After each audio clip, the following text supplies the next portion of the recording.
Living entities born from wombs, from eggs, and from perspiration, as plants and trees that grow out of the earth, as all living entities both moving and standing, including the demigods and learned sages and the Pitas, as outer space, as a higher planetary system containing the heavenly planets, and as the planet Earth with its hills, rivers, seas, oceans, and islands. Indeed, all the stars and planets are simply manifestations of your different energies, but originally you are one without a second, therefore there is nothing beyond you. This entire cosmic manifestation is therefore not false, but is simply a temporary manifestation of your inconceivable energy. Purport: this verse completely rejects the theory of Brahma Satyam Jagan Mithya, which states that spirit or Brahman is real, whereas the manifested material world, with its great variety of things, is false. Nothing is false. One thing may be permanent and another temporary, but both the permanent and the temporary are facts. For example, if someone becomes angry for a certain period, no one can say that his anger is false. It is simply temporary. Everything we experience in our daily lives is of the same character. It is temporary, but real. The different kinds of living entities coming from various sources are very clearly described in this verse. Some are born from a womb, and some, like certain insects, from human perspiration. Others hatch from eggs, and still others sprout from the earth. A living entity takes birth under different circumstances according to his past activities, karma. Although the body of the living entity is material, it is never false. No one will accept the argument that since a person's material body is false, murder has no repercussions. Our temporary bodies are given to us according to our karma, and we must remain in our given bodies to enjoy the pains and pleasures of life. Our bodies cannot be called false, they are only temporary. In other words, the energy of the Supreme Lord is as permanent as the Lord Himself, although His energy is sometimes manifest and sometimes not. As summarized in the Vedas, Sarvam Kalvidam Brahma, everything is Brahman. Srila Prabhupada ki Jaya. So the main point is that everything is Brahman. That's the last sentence of the purport, and that's the prayer that's being offered also. That everything is actually Brahman, and whatever we see before us is just a manifestation of Brahman. So there's no distinction. So we're called as non-dualist. They have this distinction in the material world: dualist, non-dualism.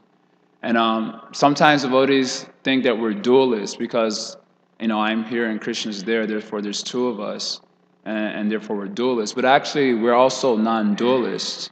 It just depends on how you understand the term non-dual. We understand the term non-dual in terms of non-separateness, as opposed to non-distinction. These are kind of like the two prominent ideas of non-dualism. One idea is non-separateness. There's no separateness from ourselves and God, and therefore it's non-dual. Or another idea that it's non-distinct. There's no distinction whatsoever. So the first idea is consistent with our experience and also with Shastra. The fact that that something can be non-separate but distinct is a reality, and it explains a lot. The example given is of fire. The potency of fire is non-separate from fire, and therefore it's a non-dual reality, and you can say it in that context. You can't have fire over here. Prabhupada gave this example in the previous purport. You can't have fire over here and the potency of fire over here. The two are always together, so they're a non-dual reality. When you think of one, you automatically think of the other. So it's a non-dual truth. At the same time, although it's one, or eka, it is one, there's distinction. So it's not one without distinction, it's one with distinction.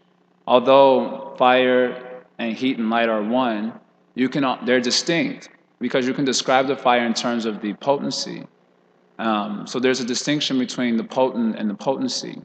And so also this is our understanding of oneness or non-duality in the Krishna consciousness movement, that there's only Brahman, there isn't anything else, it's just Brahman, but in Brahman there's potency or Shakti. Parasa Shakti Vidaiva Shriyate. The Vedas say like this, that the Brahman is containing Shakti. And that Shakti is one with Brahman, at the same time it is distinct from Brahman. And that explains a lot. That explains how there can be an illusion, how there can be souls, how there can be a process that the souls have to take up in order to realize themselves. If we were absolutely one with Brahman or God without any distinction, then immediately you can't explain a lot of things. You can't explain why do we perceive so much distinction if there is no distinction whatsoever in Brahman. Then why is it that I'm seeing bodies? Why is it that I have these very distinct experiences? Some of them are very good, some of them are not very good. How is it that if I'm God, I have to take up a process to realize myself? Prabhupada would often frown upon, he would often say, Krishna was God from the very beginning. He would speak this to even newcomers, which is quite extraordinary. He would say things like, from the very beginning of his birth,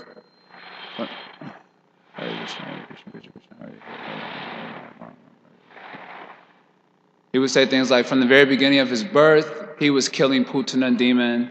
He married 16,000. From the very beginning, he exhibited his godly opulences. He didn't have to take up a process of meditation to realize that he was God. So if we're actually God without any distinction whatsoever, you can't explain why a person has to take up a process. You can't explain why there's so much variety. There are various ways they try to explain it, and many students, they like these ideas. They play around with them a lot. We're one with God. We are God. But the world we see is simply a reflection a false reflection of ourselves. And they think this is a very excellent explanation of the variety. But it doesn't explain a lot of things, because if God is all-pervading, how does he reflect? And what is a reflecting surface? If God doesn't have any attributes without distinction, then how does he reflect a world full of distinction and attributes? How do you explain that? And so in many ways, and why is it that if we're God without distinction that we have to take up a process? If God is the absolute truth, how can he be subject to anything false? How can he be limited by material concepts if he's all-pervading? In this way, immediately you can't explain so many things if you say that we're one with God without distinction. And then it becomes dissatisfying. Immediately, if we're one without distinction, then everything we're doing in this material world is simply arbitrary. This is why Mayavada is considered similar to atheism. Because, an example, we had a pretty young couple come here about 2 weeks ago. Very nice. They just had a newborn child. And the child, the guy was like, he was totally infatuated with the kid, So although we had like a little discussion downstairs on Sunday for the newcomers, he was really more absorbed in the kid. And he was also hearing a little bit, but he was just infatuated with his newborn child. And his wife was there also. They were both very favorable. And so they had an idea of non-duality in terms of non-distinction. This is a popular notion. At least people think that they like this idea. I don't think they really do, but they think that they do. So he had this idea that we're one without distinction. So immediately the question can be asked, if that is the case, then you've just reduced your relationship with your child to something very arbitrary and illusory and useless. Because if you were to actually realize your non-distinction with your child, what would be the necessity of maintaining a relationship? It's all an illusion. Just like if you see a mirage in the desert, as long as you are an illusion, you chase after the mirage. But once you understand that it's a mirage, even if you continue to see it, you don't walk after it, presumably, unless you're dumb, or psychotic or something, isn't it? I had this experience. I've shared this many times before when I went to the Burning Man, and the Burning Man is a sense gratification retreat for many. It's popular, and many people there are kind of spiritual and kind of like this whole idea of like freedom from Babylon. This kind of mood. So it's in the middle of the desert of Nevada, so there's no water anywhere. So people have to actually bring in trucks of water, for doing all the bathroom program and everything like that. You can imagine some people are there for like a month plus, so you can imagine how nasty it can get. Anyway, so I was there walking around the Burning Man campus one day when I was there with our devotee camp, and in the distance I really could see that people were walking towards water. I could see it. It was like clear as anything. So I was like, oh, I didn't know they had a lake nearby. Because I actually thought it was there. So I actually started walking toward the mirage, that I was seeing. And I was walking for about 20 minutes, and then I got a doubt. I'm like, maybe this is a mirage, because I had never had the experience of a mirage before. So I got the doubt that maybe it's a mirage. So I was kind of looking around me to see if anyone else was walking in that direction. And sure enough, no one was walking in that direction but me. So then I said, okay, maybe that's actually a mirage. So I stopped walking in direction. But when I turned around, I could still see it was there. I could still see people were walking toward it. It's not like it vanished all of a sudden. But now, because I've ascertained that it's a mirage, I stopped pursuing it. So similarly, if this world is just an illusion and we're really all one without distinction, then if you actually realize that all the relationships that you hold near and dear actually are arbitrary and illusory and foolish. And to maintain such a relationship will be like trying to maintain, is just like me walking towards a mirage after I figured out it's a mirage. It's actually foolish. So then, of course, if you were presented in these terms because it strikes a personal chord, people wouldn't like it. But that's exactly what they're saying. And this is why sometimes Mayavad philosophy is equated to atheism. Because in the atheistic idea, also, values of good and bad, the moral compass is very arbitrary. Because in the atheistic naturalistic worldview, everything is more or less an amalgamation of chemicals acting helplessly under the laws of physics. So with that type of notion, the moral compass is very arbitrary. It's just whatever you think is good and bad.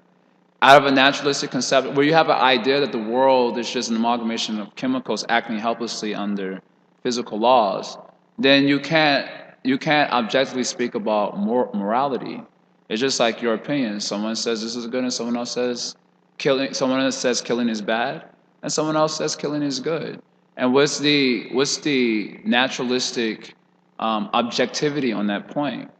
So when you're dealing with things like moral compass or values, and so it becomes simply arbitrary in such a worldview. And so also in the Mayavada idea, where we're all one without distinction, then good and bad is simply arbitrary and illusory. And this way, you have a worldview that's not tenable on a practical level. And therefore, vimukta maninas, this verse comes up, is simply illusory. Vimukta maninas is simply an imagination, because on a practical level, it's not tenable. And it also, so it's not true on a practical level, and also shastrically speaking, with such an idea, you can explain so many things, like the idea of love, which Krishna speaks about all the time in Bhagavad Gita. Particularly, he mentions, what is that? Bahavo jnana tapasa putama bhava magata iti matva bhajante mam buddha bhava samanvita. So sarvavit bhajati mam. Many places, mam manabhava, mam bhakto mam yajimam namaskuru. Krishna speaks about, what is that other verse from chapter 212? Not tweham. Okay, never was there a time when I did not exist, nor you, nor all these beings, and so on. So Krishna speaks a lot about distinction. He speaks about devotion to himself. He speaks about the ability of devotion to get one beyond the material illusion and so on. So if someone has a concept that we're all one without distinction, how do you explain all these concepts that come in Shastra? Rasa vaisa, rasam hevayam, lodu anandi bhavati. Krishna is rasa. And when a living entity attains rasa, he experiences ineffable bliss. How do you explain that with a concept of Brahman without distinction of any sort? And in this way, the only way you could explain it is by saying that the Shastras speak in an esoteric way, parokshavad. This is what usually is how you say invoked. When all these types of very straightforward statements of the Shastras come up, they say you have to understand it in a secondary way. Because our understanding of what Brahman is doesn't match with what's saying in the Shastra. So you have to understand the Shastra in a secondary sense.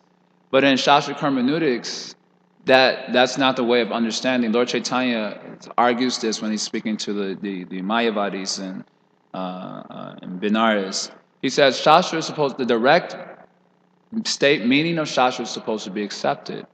Otherwise, you can make Shastra to be whatever you want it to be. If you never have to accept the direct statements, I've often given the example. Just like Krishna says, Mam manabhava mam bhakto mam yajimam namaskuru. Become my devotee, worship me, always think of me. And then the commentary says it is not unto Krishna. So, well, why is the Krishna said? Well, you have to understand it in a secondary sense. So then whose secondary sense do I understand? Do I understand yours or do I understand his? Because in a secondary sense, anyone can say anything. I've often given the example, it's just like if we're in the prasadam line and I'm standing in front of the puris. Now everyone knows what a puri is, right? You know, it's like a little flatbread thing that we like to eat subjis with and so on. So I'm standing in front of the puris and I say, I would like 2 puris. Now if the person serving understands that statement in a secondary sense, then immediately it becomes incomprehensible. The situation becomes bewildered. If he says, well, what you really mean is you want to go to Jagannath Puri. No, I want 2 puris, you know, these little flatbread things. No, what you really mean, as soon as you say what you really mean, then whatever you say after that is going to be incomprehensible. It makes the situation completely bewildered. So similarly, when you take very straightforward statements of Shastra and understand them in a secondary way, they immediately become bewildered understandings. The Shastra immediately becomes incomprehensible, and it becomes arbitrary. Because anyone can say whatever they want after that. If you never have to accept the direct meaning, anyone can say anything they want after that. I remember this is the reason why I loved English class. I often mention this too. In English class, you could speculate whatever you wanted because you never knew what the person was actually talking about, you know? Especially reading Shakespeare or these like poetic literatures. We would read them, and in English class, you had to come into the class giving like a perspective of what it was all about. So I never used to do any reading because I hated reading. I hated school. You know, school was a very useless thing for me. You know, so I didn't like reading, but I would read just like a paragraph before the class. You know, during the passing period, we had about a 5-minute passing period. So in between, I would read a paragraph. And you know, I'm a talker, so when class got started, I would just start speculating like anything. This means this means that. And the English teacher would be very good, you know, congratulate me. And all my friends knew they were like hard workers. They would study. They would really think about these things in a more substantial way. And they knew that I wouldn't study, you know, because I used to cheat off of their papers all the time for the homework and so on. So they knew I didn't study. So when a teacher would congratulate me for my profound insights on the chapter, my friends would be very agitated, you know, with the teacher. She doesn't know anything and so on. And then this is my junior year I'm thinking of particularly. And I remember we have 4-quarter system. The very first quarter I got the highest grade in the class. And all my friends were furious, you know, because I got it simply by speculating. I never did much of the homework and somehow I passed the test and so on. So when you're reading like a literature, when you don't ask the author what is his actual meaning, you can make it out to mean whatever you want. But certainly the author must have had a reason for writing that book. Although you may take it in a secondary poetic sense for your own appreciation and so on. But the author actually had a reason for which he actually composed the literature. And if you really want to know what the reason is, you have to inquire from him. So similarly, so this idea of that everything is Brahman, this is the idea that's been expressed in this verse. This is speaking about different types of species born from perspiration, born from seeds, born from eggs, born from the womb, the senses, outer space. The variety of things we see in the material world is actually all Brahman. It's just one substance. It's Brahman, but it's Brahman in the sense of being non-separate. And within Brahman, you have potency. And so the variety we see in this world is a manifestation of the potency of Brahman. So just as Brahman is real, so also his potency is real. That's the first line of the purport. Prabhupada says, we do not accept the idea of Brahma Satyam Jagan Mithya, that Brahman is real and everything else is false. We don't accept that. Because just as Brahman is real, his potency is real. And the experiences that we get due to the influence of the potency is also real. Although one experience is insubstantial and one experience is substantial. So in other words, one type of potency of Brahman is the soul. And another type of potency is the Maya Shakti. So the Maya Shakti is real. The Maya Shakti is really influencing us. And the experiences that we get from the Maya Shakti are real experiences. We actually do experience that. But the experience is insubstantial. Just like the experience in a dream. When you have an experience in a dream, the experience is actually real. You have a real experience. And sometimes we know we have a real experience when we wake up from a certain nightmare, or if you wake up from a lusty dream or something, and you can still feel the effects of the dream. So the experience is actually very real, although it's insubstantial. So Maya, one potency of Brahman is Jiva. Another potency is Maya. Maya is actually influencing us. The experiences we have in this material world are actually real, but they're insubstantial. And then through the process of bhakti, you can attract the influence of another type of potency of Brahman called the Swarup Shakti. And when you get the influence of that potency, those experiences are also real. The Swarup Shakti reveals the spiritual reality, it reveals Krishna and all the glory of his Nam Rup Guna Lila. And when you're experiencing that, it's actually real. Everything is real. There's no falsity in Brahman. But one reality is insubstantial by the arrangement of Krishna's potency, and another reality is substantial. In this way, we are non-dualists, and our understanding of disharmony is due to a sense of separateness. I'm separate from you. One group is separate from another group. One group is, completely distinct from another group. This leads to animosity in the material world. So people like the idea of oneness because of this.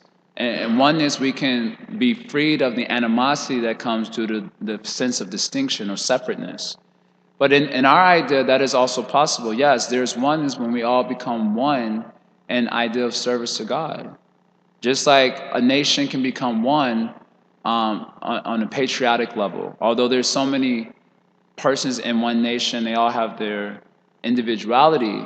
But when we're going to war, everyone tends to become one in terms of purpose, and they share oneness with one another. Or another good example is our ashram, perhaps. In our ashram, we have so many variety of living entities that it's somewhat mind-boggling. And if people wanted to see how Krishna consciousness works, then they can come to the ashram, and see.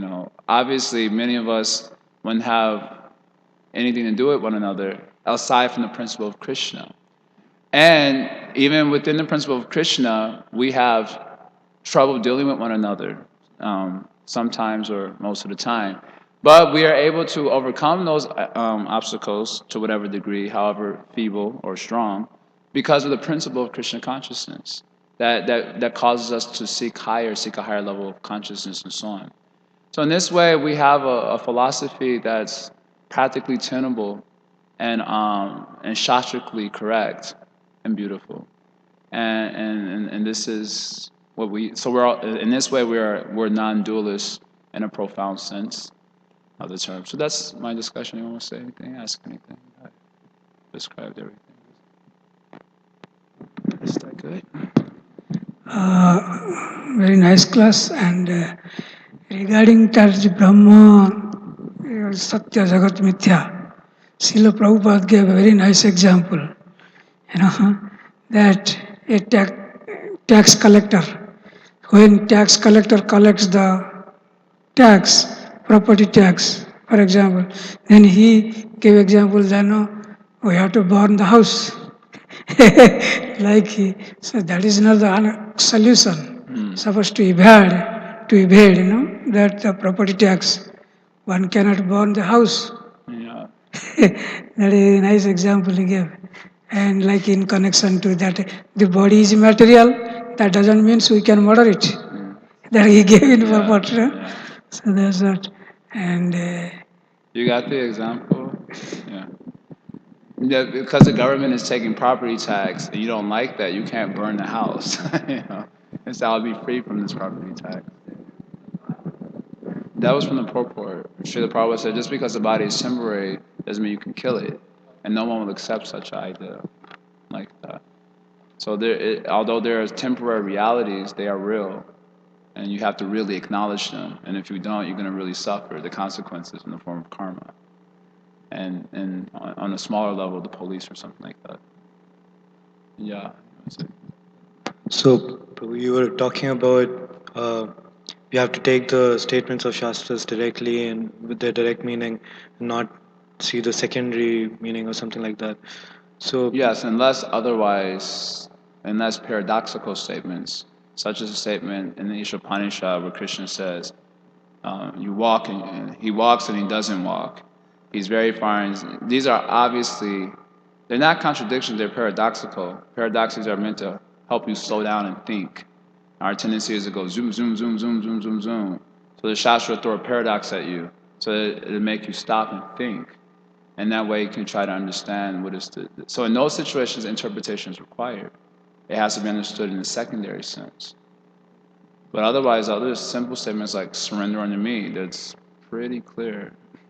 Although we may not like it and therefore are inclined to understand it in a secondary sense, but it's clear. Krishna says surrender to him. I was thinking about not exactly contradictory statements, but sometimes when Prabhupada translates something, and many times you hear also the Prabhupada is given the Bhakti translation, or kind of his translation. So the word-to-word meanings will say something, and sometimes the translation will be slightly different. So how do we understand that? Yeah, this irritates a lot of people who read our Bhagavad Gita, that Krishna is talking about, karma yoga, and Prabhupada said devotion to the Supreme. And then the next chapter, he's talking about jnana, and he says devotion to the Supreme. And then he's talking about yoga, and devotion to the Supreme, and people get really irritated when they read. Especially amongst Hindus, particularly, because Americans, they don't know anything. This is our advantage. But the Hindus who think they know a little bit something, we know Sanskrit, we know Hindi, and next to this translation, obviously isn't what it says. And Prabhupada is just saying that is easily reconciled by the understanding that Krishna is systematically building up to a conclusion. And so he's not just presenting knowledge in an isolated way. When Prabhupada is giving his understanding, it's a synthesis based on the actual Siddhanta that Krishna is trying to bring us to progressively. So Krishna speaks about a whole process of yoga, for example, that ultimately bring us to the point of bhakti, devotion to himself, on which he says, in my opinion, this is the best one. So his heart is to bring us to that conclusion. So when a person is speaking, he has his, let's say, there's the head and the heart. So there's a intellectual presentation, and then there's the heart behind it by which he's making the presentation. So Krishna is giving a very intellectual, systematic presentation, and his heart is to bring us to the point of devotion to himself, by which we can become satisfied, and he also becomes happy by that. So then, when you look at the Bhagavad Gita only from the intellectual perspective, the academic perspective, without understanding the heart of the presenter, then yes, you find Prabhupada's translations dissatisfying, because it's not sticking to just the strict academic format. But in other words, it's the tendency to separate the person from what he's speaking. When one does that, you don't get a very clear understanding of actually what's being discussed. Like I think one time, I forget where it's at, somewhere in Mumbai or something, I've mentioned this before, Prabhupada went to like a Gita camp or something. And they have verses of Bhagavad Gita all over this pandal, big, huge pandal program. But there was no picture of Krishna anywhere. So Prabhupada took issue with that. So he went to one of the founders and he said, where is Krishna? There's no picture of Krishna. And the person said, we are not interested in Krishna. We are only interested in what Krishna says. Like that. And it was like, what type of... So Prabhupada said, you're a rascal, Because you can't take the message without the heart of the message, the person's heart. Why is he presenting that? There's a reason for saying that. And so when you understand the reason behind Bhagavad Gita, at least as Gaudiya Vaishnavas, our conclusive understanding of Krishna speaking Bhagavad Gita is bhakti. And we reason well for that through using Bhagavad Gita itself and other corollary shastras. So his heart is bhakti, and that's what Krishna's trying to actually bring us to.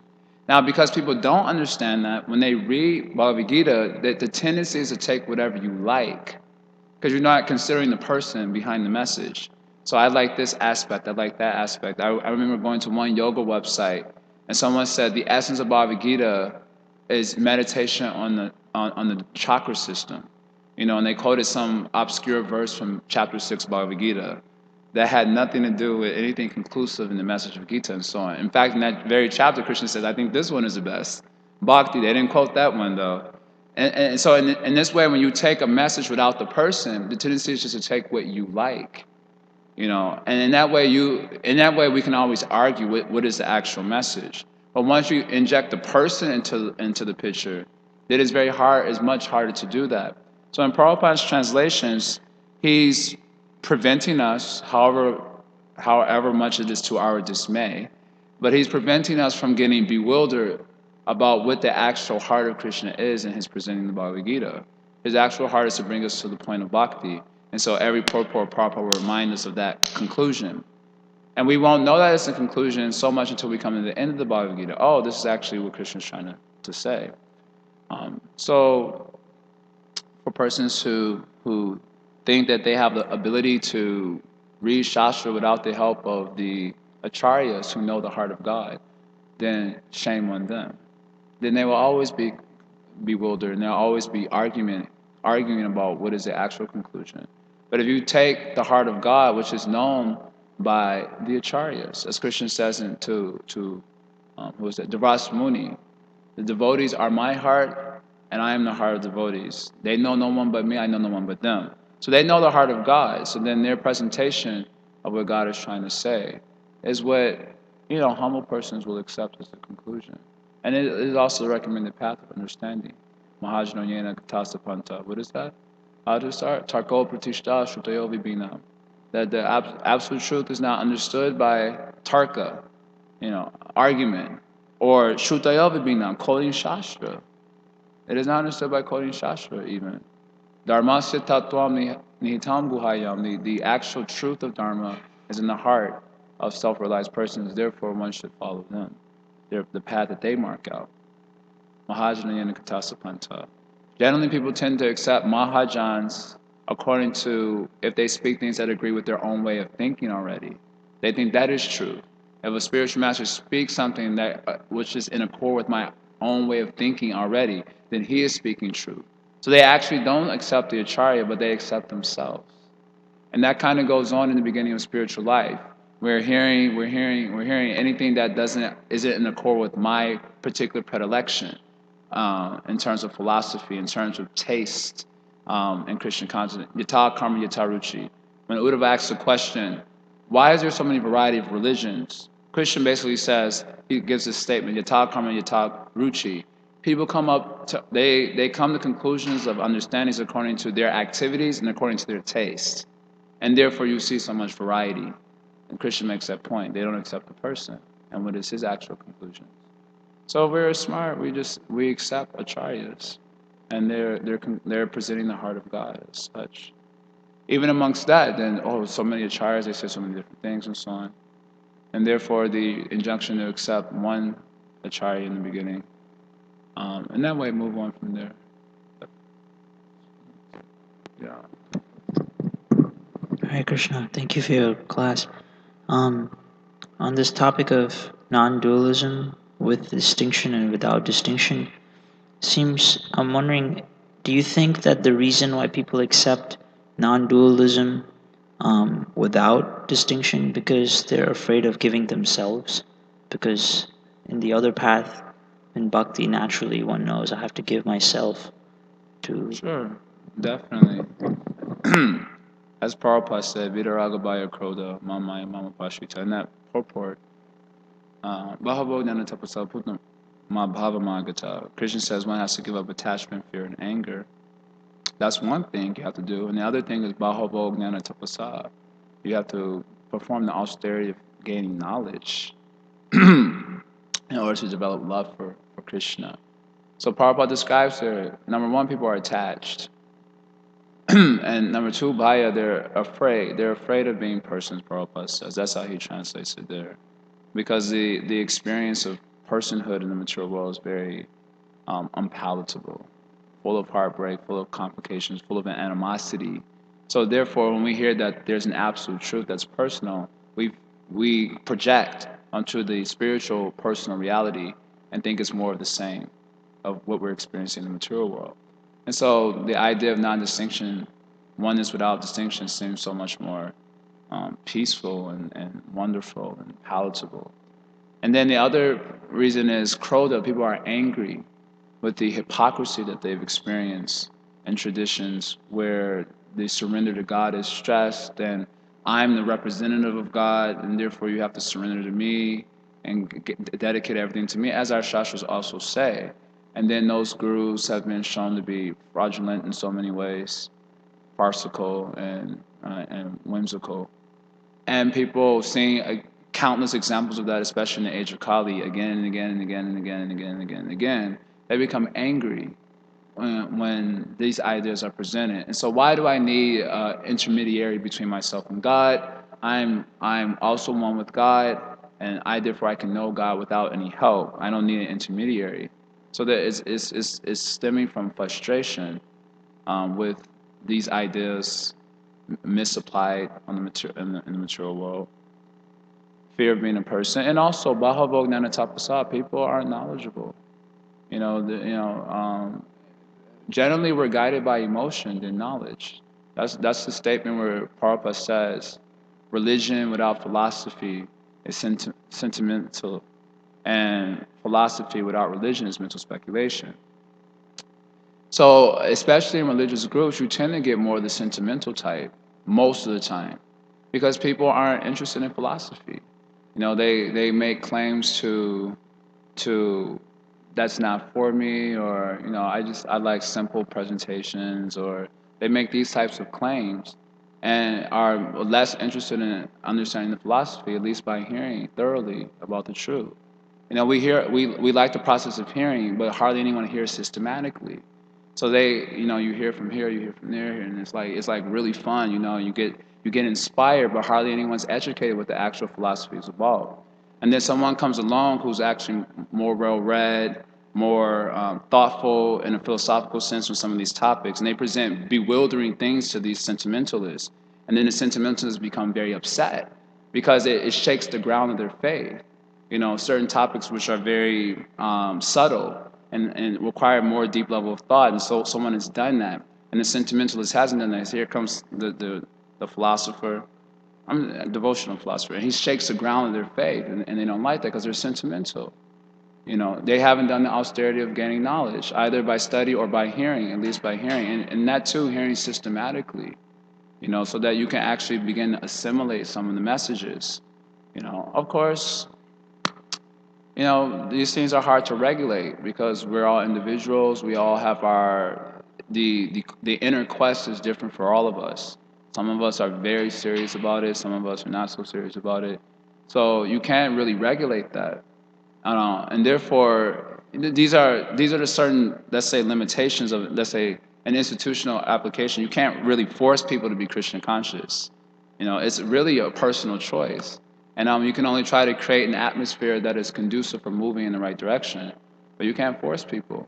Some people, they're happy to remain sentimental. They don't want to know the philosophy, and they think that's perfectly okay.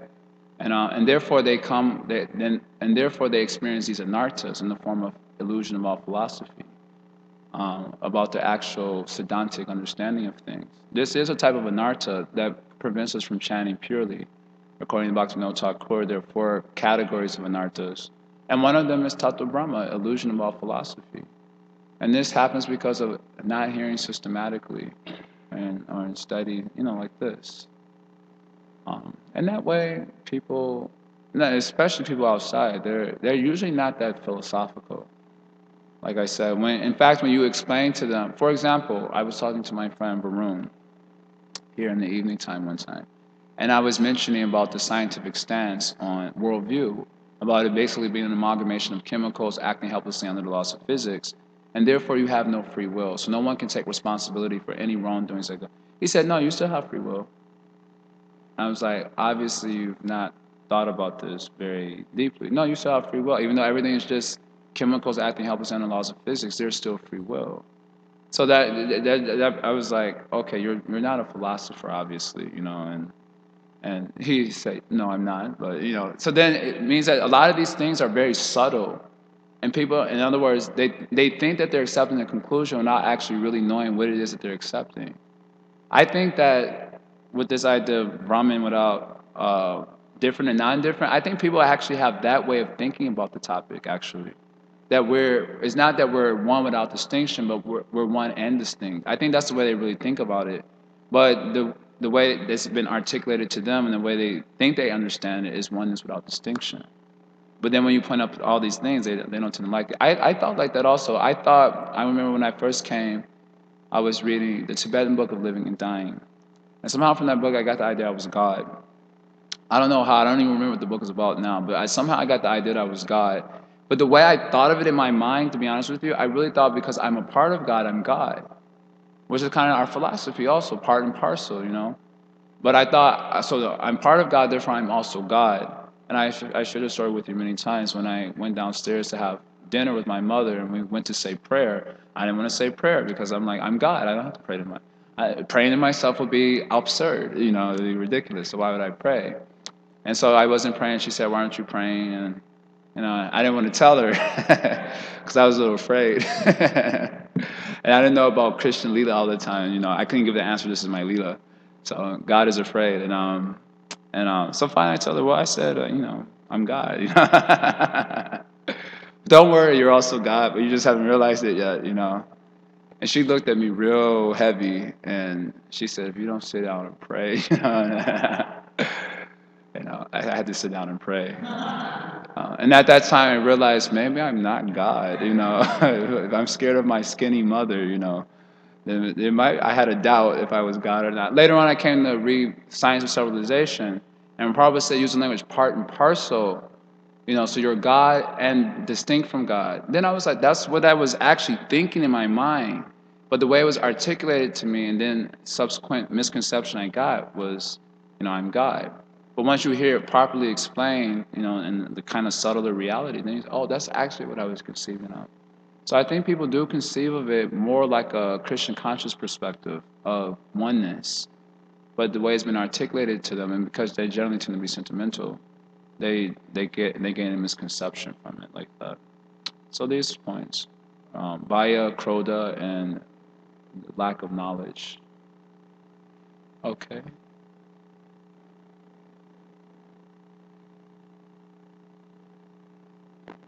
Way to understand that the point between which you mentioned about how the impersonalists they try to understand the scriptures in a secondary meaning. So they do accept some of the Direct statement. some things like Tattvamasi or something, and they take that as the main essence, and then in light of that, they try to understand everything else. Yeah. And what we are trying to do is we take the more important things, so as to say, the Bhagavad Gita and Bhagavatam, and then in light of that, understand the other scriptures, like whatever the Vedas say or Upanishads say. And Sure. so is that a right understanding? Yeah, that can be understood in that way. But of course, our acharyas also reason for personalism using the Upanishads and so on as well. Because in the Upanishads, there are statements that are very personal, that speak of a distinct absolute reality. You know, the super soul, the soul turning towards the super soul. There are many such statements in the Shastras.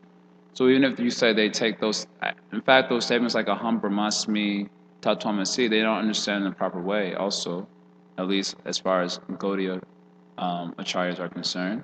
And with their understanding of that, how do you reconcile that understanding with the other very personal statements that do come in the Shastras, which speaks about absolute having form and so on. And so then they take it in another sense like that. Of course, these things will go on eternally. You know, Krishna, there's a nice verse in the 6th canto of Bhagavatam that mentions how all glories to the personality of Godhead with unlimited qualities. He causes, by his qualities, he causes the soul to forget its actual self, and therefore begin arguments, sometimes agreeing, sometimes disagreeing.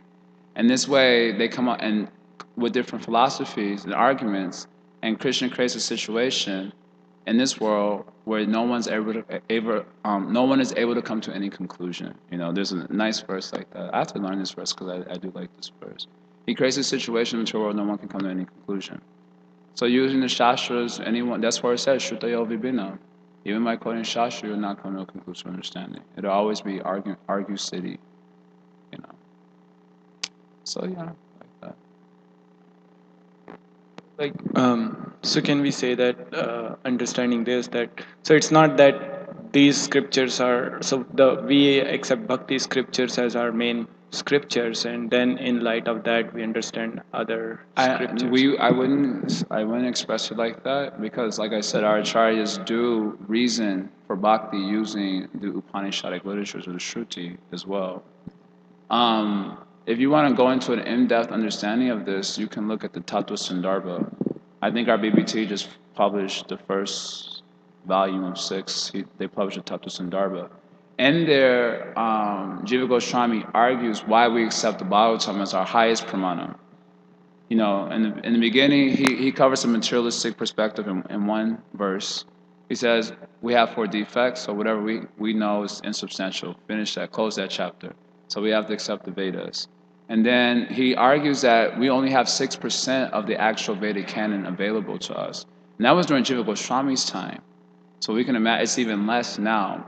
So he said, in order to get the full scope of Vedic thought, you're not going to be able to get it exactly from the Shruti. So then he argues that this is the reason for the Puranas and the Itihasas and the Mahabharata. So he argued and that they're just as good as the Shruti. And he gets very, very shlokas. He uses the Upanishads also to corroborate his point. And then in this way, he works up to the Bhagavatam. And in the Bhagavatam, he says, the crucial factor in the presentation of Tattva Sandarbha is the position of Vyasadeva, who's the compiler of the Vedanta literatures. So this is like a pivotal element of his Tattva Sandarbha presentation. He spends many verses showing the pivotal position of Vyasadeva. And then he talks about Vyasadev's samadhi in the beginning of the Bhagavatam. And then what was his conclusion after his absorption in samadhi? And his conclusion is of course, bhakti, a devotional one. And that way, this has to be the topmost understanding, because he who is the compiler of the Vedic canon, from his samadhi, this understanding is coming. In other words, devotion to God is the samadhi bhashya of Vyasadeva, the compiler of the Vedic literatures. That's why in the second verse of the Bhagavatam, we say that the Bhagavatam was compiled after his mature realization. I think that language is used by Prabhupada, right? In other words, mature realization means here his samadhi.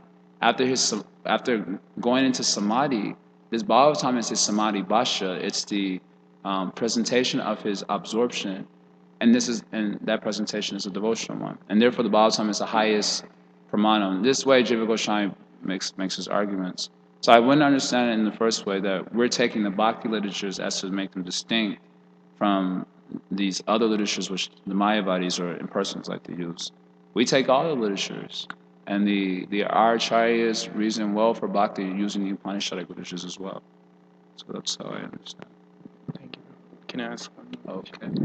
Prabhu, you mentioned about there was some discussion about accepting whatever we hear from Guru, and then we also hear the idea that we should be independently thoughtful. Yeah. So I'm sure there is no contradiction, but Yeah. it appears to be that you have to be independently thoughtful as well as you have to completely just without doubt accept what the words of Guru.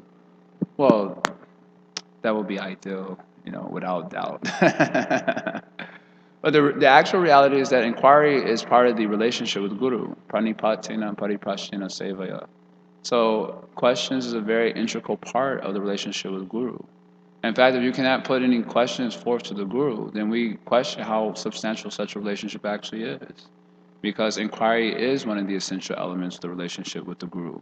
In fact, he's manifested because we have so many questions. Questions and answers is the first chapter of Bhagavatam. The reason for his manifestation is because the super soul, we're not able to hear the answers that the super soul is giving.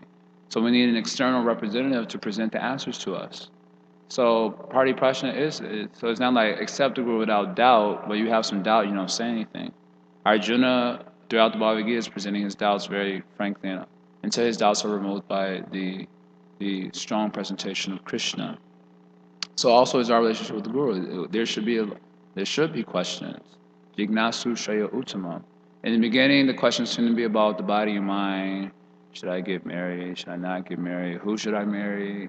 Should I marry one who's within this khan? Is it okay if I marry someone outside of this khan? This is obviously not Shreya Uttamam, Jignasu Shreya Uttamam, but at least it's a start of the relationship with the Guru. You have some confidence in him in that way. And as you get more purified, you start to want to know more things about how to develop your inner life more. And some of the esoteric aspects of Krishna consciousness become important for you all of a sudden through purification. And that time you will have questions and you need guidance. So although we do accept everything the Guru is, we accept that whatever Guru is speaking to us is the delegation of Krishna coming through him. That's the way we view it. But then we have questions. We don't understand things. We have doubts. So inquiry has to go on. In fact, if there are no questions, the spiritual master will probably be terribly concerned. Really concerned. Like sometimes, these big seminars we have, and Maharajas would be there. Are there any questions? And everyone's just like, now damn well everyone didn't understand everything. And still no one has any questions. That's amazing. No one, and if you talk to them after the class, they cannot present to you the points that were made in the class in a very comprehensible way, and yet they had no questions. So if you have no questions, the spiritual master would be extremely concerned. Are these people getting anything? Are they understanding anything? In fact, in Rupa Goswami's Bhakti Rasamrita Sindhu, Nectar Devotion, the first thing is to take shelter of the spiritual master. The second thing is to get initiated. And then the third thing is to inquire. Inquiry is happening after initiation. Usually we have questions up to the point of initiation. And then we think, okay, I got it now. I'm initiated. I got everything. I know everything. But real inquiry starts when real inquiry, that means, inquiry about sat, jivasa, tattva, jignasa. That happens after you become more mature. So it's an internal process. Questioning. Not questioning Guru, but putting forth questions to the Guru. That is required. Okay, last statement. Hare Krishna, Prabhu. I was wondering, you mentioned this example of the couple with the infant child, and how if we're actually non-dual without distinction, then it kind of kills relationships and everything like that.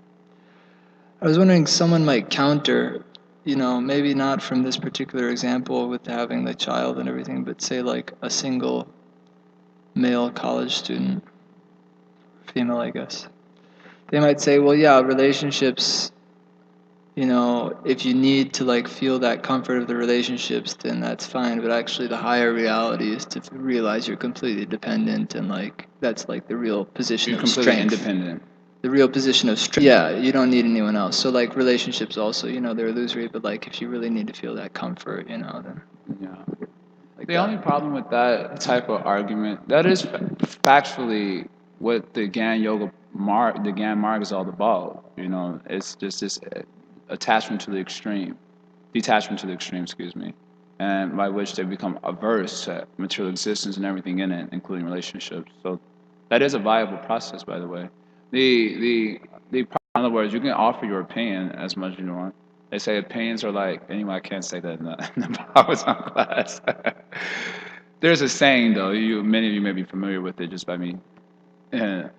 Yeah, so that understanding isn't in accord with the Shastra, that we're completely independent. And on a practical level, how do you prove that you're completely independent? I would like to ask you the question, do you eat, for example? Where do you get your food from? Are you following the laws of the state? Are you doing absolutely, just like our friend, what was his name, Gregory? At Northwestern. And he thought, I'm completely free, I can do whatever I want. And he vandalized some portion of Northwestern University and got caught. So they arrested him. This completely free person got arrested. And then he started saying how he's above the material nature and all these things like that. So it sounded weird to the police, so they took him to the psychiatric ward, and they locked him up for about a week. And on the 8th day, after in the psychiatric ward, he was still talking about how he's free, he's above the material nature, Tribir Gurumayar Bhava, like this, like Krishna. So they were keeping him locked up. Finally, on the 8th day, he got scared, and they're not going to release me. So then he had to, supplicate to the, I'm normal. He started acting normally, and so on. They released him. He came to the temple that Sunday thereafter and told us what took place. So I was like, where's your freedom? So not only is it not, this idea of being completely independent isn't in accord with Shastras, you practically can't say that. Now for those yogis who are existing in the Himalayan mountains, like literally surviving on air and so on, they can more closely say like that and then to be not hypocritical.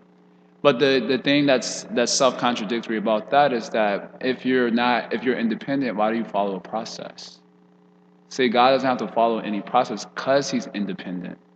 And when you're dependent, you have to follow something in order to come to a stage. So that means you're dependent on the process for realization. So it's not in accord with practical reality.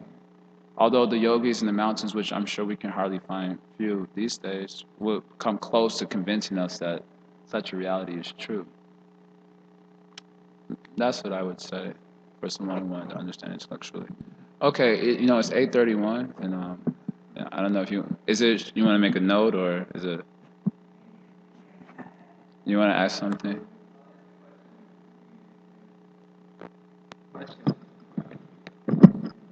What this conversation brought to my mind, and what you were teaching about, was about our personality, and how a personality is kind of like wrapping up all that distinction, And I've always wondered, do we have any idea why God created us, particularly, with our own individuality? Yeah. In short, we're not created. So Krishna says that in Bhagavad Gita, never was there a time when I did not exist, nor you, nor all these kings. So we're not created. This word creation is just to express the idea of a subordinate position to God. But it's not to say that we didn't exist at one point and then He created us. We've always existed. And why do we exist? We exist to love, actually. That's the purpose of our existence. We exist to love, and ultimately to love Krishna. That's the actual purpose of existence, to exchange relationship with the Supreme Lord. So that's what our shastras tell us, that we've always exist, and we actually exist to love.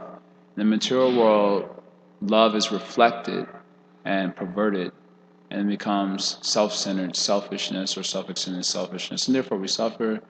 But if we can turn our face back towards God, then the real purpose of our existence comes to the forefront, and that thing that comes to the forefront is love of God. So that's why we exist. Okay, thank you all very much. Srila Prabhupada ki Jaya.